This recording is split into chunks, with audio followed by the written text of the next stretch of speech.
My name is C.S. Lewis, but do feel free to call me Jack. Most of my friends do. A lot of people wonder why I am called Jack when it's not my real name. And that dates back to when I was 4 years old. Even at that tender young age, I had already come to the conclusion that my given names, Clive Staples, would be a serious impediment to my future happiness. So one day I marched up to my parents, put my fingers on my chest and said, "He is Jacksy." And thereafter I would answer to no other name. Now let me dispel another misconception about how I came to write the Chronicles of Narnia. Some people think that I started from the premise of how can I write something about Christianity for children, that I then decided to use a fairy tale as a vehicle, that I studied child psychology so I would know what to write, and that I chose an age group to write for, and then finally selected a series of basic Christian truths that I could hammer into allegories to embody them. Well, nothing could be further from the truth. I can't write that way.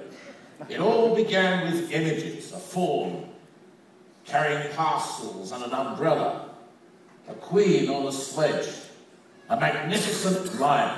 At first, in that first story, The Lion, the Witch and the Wardrobe, there wasn't anything Christian about it at all. That element, as it were, forced its way into it at a later date.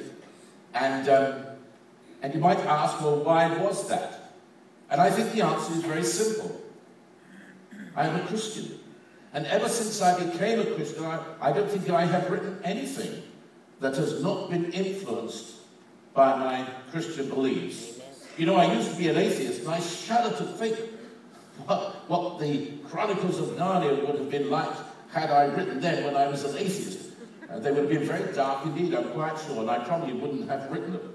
And I'm not the only one that has used biblical themes to undergird their work. Some of you may have read Professor Tolkien's great work, The Lord of the Rings and The Hobbit. And underlying all his work is that biblical theme of the fall of man.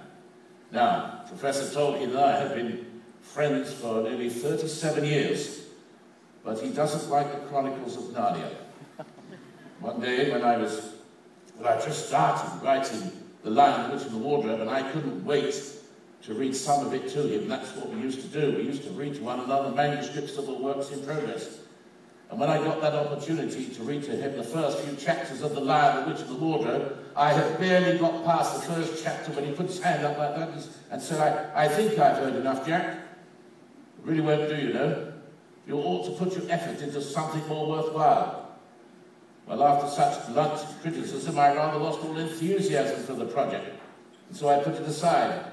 One day I was going through a series of old papers, and I came across the manuscript that Professor Tolkien had so roundly condemned, and I was just about to throw it into a waste paper basket when I thought, oh, I'll give it a quick read.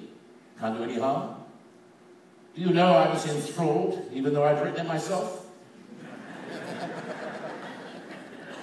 Couldn't wait to see how it ended. So that meant I had to finish it. And I did. Amen. And I thought, well, I might as well send it to my publisher. What's the worst he could do? Throw it into his waste paper basket. Well, I'm very glad to tell you he didn't throw it into his waste paper basket. He published it. Amen. And I'm also glad to tell you The Lion, the Witch and the Wardrobe is still in print. Yeah. Yes. So, yeah.